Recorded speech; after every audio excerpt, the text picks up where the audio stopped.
Assalaamu calaykum ku soo dhawaada muuqaal cusub maalin maalmaha ka mid ah boqor ayaa wuxuu mid ka mid ah wasiiradiisa ku amray in uu tababaro 10 eey oo waaweyn boqorka ayaa wasiirkii ku amray in uu eeyaha ku tababaro qayb ka mid ah qasriga boqortooyada hadafka uu ka lahay arrintaasna waxay ahayd in eeyaha cunto looga dhigo wasiirkii ka hor yimaada amarkiisa waxayna ahayd ciqaabta wasiir walba isku daya in uu khilaafo ama mucaarado ilaa wasiirada si aad ah uga cabsadaan boqorka amaradiisana adeecaan haddaba maalin maalmaha ka mid ah mid ka mid ah wasiiradiisa sida aadka ugu dhawaa boqorka ayaa wuxuu aragti ka dhibtay ama khilaafay hadal uu soo jeediyay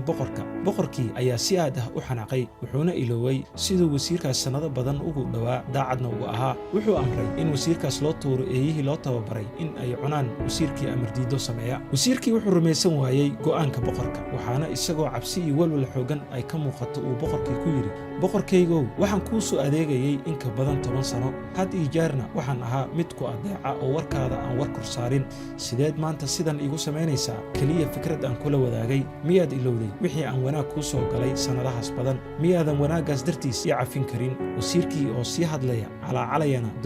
doonayana in uu boqorka cafis u fidiyo ayaa soo xasuusiyey xadiiska nebiga salawatullaahi calayhi wasalam ee ahaa man sunica ilaykum macruufan fakaafi'uuhu fain lam tajiduu maa lam tukaafi'uunahu fadcuu lahu xataa tarow annakum qad kaafa'tumuuhu intaas kadib boqorkii ayaa dareemay in hadalka wasiirkiisa uu sax yahay qalbigiisana waa uu isbedelay laakiin isagoo u baqaya haybadiisa kama laaban go'aankiisii ahaa in wasiirka la siiyo eeyaha laakiin wasiirkii oo ahaa mid aad u xikmad badan ayaa boqorka ka dalbaday in fulinta xukunka dib loogu dhigo muddo 10 maalmood ah boqorkiina waa uu ka aqbalay dalabka wasiirka intaas kadib wasiirkii ayaa u dhaqaaqay dhanka ninkii ilaalinayay eeyaha wuxuuna ka dalbaday in uu ku wareejiyo u adeegidda iyo barbaarinta eeyaha muddo 10 maalmood ah ilaaliyihii eeyaha ayaa la cajabay oo la yaabay dalabka wasiirka saaxiibka la aha boqorka in uu ka dalbado barbaarinta eeyaha laakiin ugu dambayn wuu ka aqbalay wuuna ku wareejiyey wasiirkii wuxuu bilaabay in uu si aad u wanaagsan u wanaajiyo una quudiyo eeyihii wuxuu siin jiray raashin ka duwan sidii hore wuxuuna ula dhaqmi jiray si ka duwan sidii hore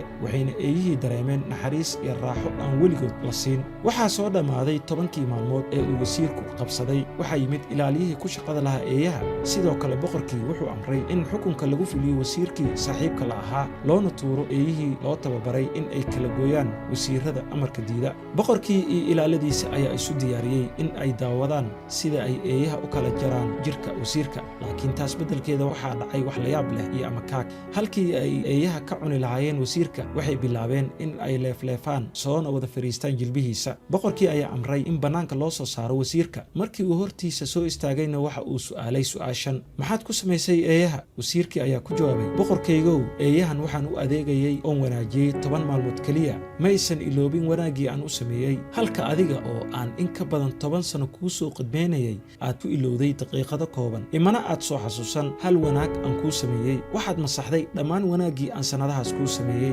waxay ahayd inaad i cafiso sida ilaahay casa wajalla qur-aankiisa ku yidhi faman cafaa wa aslaxa fa ajruhu cala allah intaas kadib boqorkii wuxuu dareemay ceeb iyo xishood wuxuuna cafiyey wasiirkii sidoo kale wuxuu amray in ooda laga qaado eeyihii loo tababaray in ay cunaan qofkii amarkiisa ka hor yimaada halkaas ayaan ku soo gabagabaynaynaa qisada boqorkii eeyaha u tababaray inuu cunto uga dhigo wasiirkii ka hor yimaada amarkiisa iyo wixii kala qabsaday wasiirkii ugu weynaa wasiiradiisa haddii aad ka heshay muuqaalkan like saar lana sii wadaag asxaabtaada mahadsanidin